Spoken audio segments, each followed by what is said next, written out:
Morning, guys. My name is James Woods.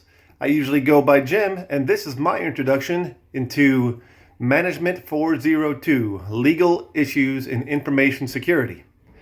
I've got 5 classes left, including the 2 I'm taking now, and I will graduate, hopefully, fingers crossed, in July. A little bit about myself. I, my wife, and my 2 daughters have just moved into a home in Missouri by Kansas City this past weekend. So these courses are coming at a time when it's a little bit busy, but that's okay. We love the house.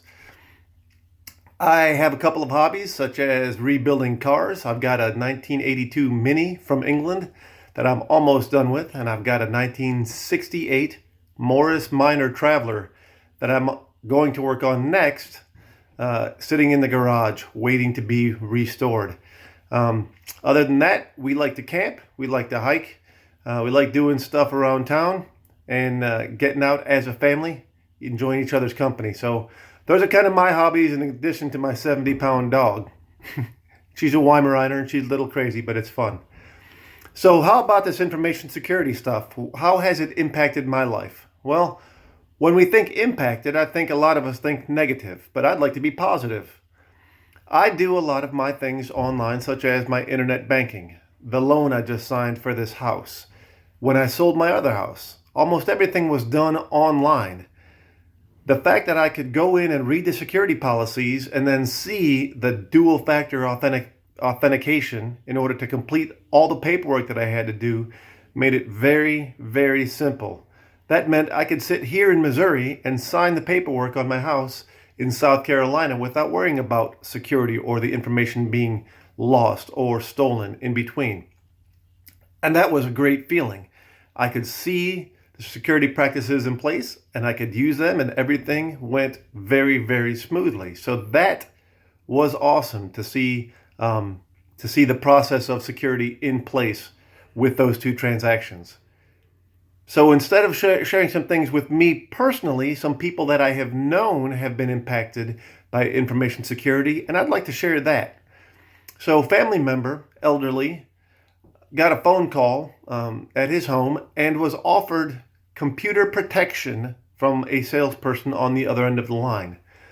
By the time I talked to him 6 months later, he had sent them about $2,000 because they were able, with his permission, to go into his computer and find files that were malicious. Of course, they had the tools to get rid of those files, which only made the fact that they were a great security company all the more evident. Unfortunately, this was very evidently a phishing scam, and they got a hold of an elderly person and he sent them money. So it was very disappointing, but we were able to get him out of that, able to get actually some of his money back, and we reported them to the authorities as a scam company, and they were.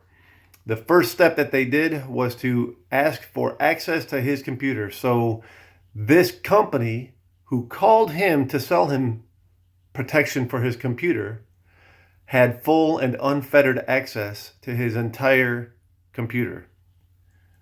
We have since completely reformatted his computer and they don't have access anymore. They called because they were a little upset, but they couldn't prove the validity of their company. So when we talk about accessibility, there's obviously the linchpin, or the weak point, if you will, in his security for his computer, because he did the same thing as I do. He does internet banking.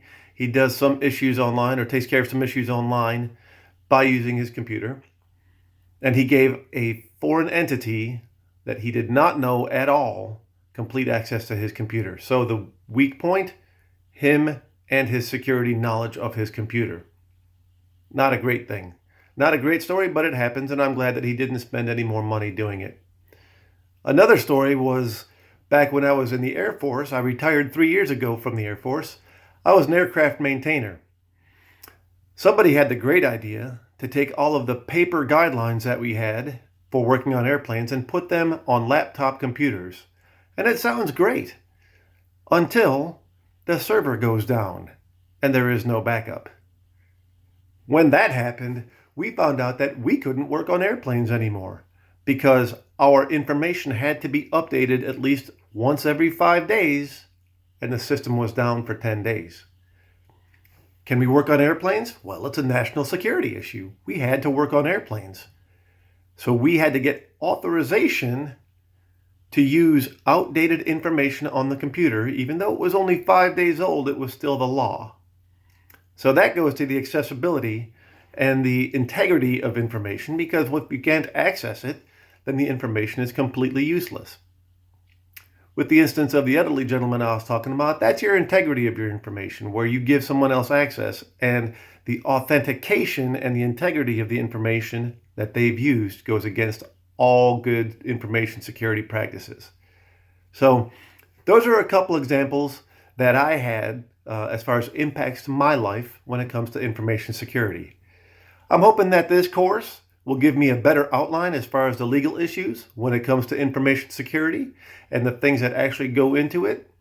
I have not held a job in computers or in any kind of information technology sector, but I'm looking forward to it. And I think the fact that you know where to look, or at least have an idea of what's going on in the backgrounds with your information security, is vital to being successful in any job. So I'm looking forward to getting a good baseline of legal issues when it comes to information security from this class. And I look forward to it. I like being very interactive. I like to speak to people online in the course and in the discussions. And I've so far enjoyed all of the classes that I've taken. And I think this isn't going to be any exception. So look forward to the next 9 weeks. I'll talk to you soon. Thanks.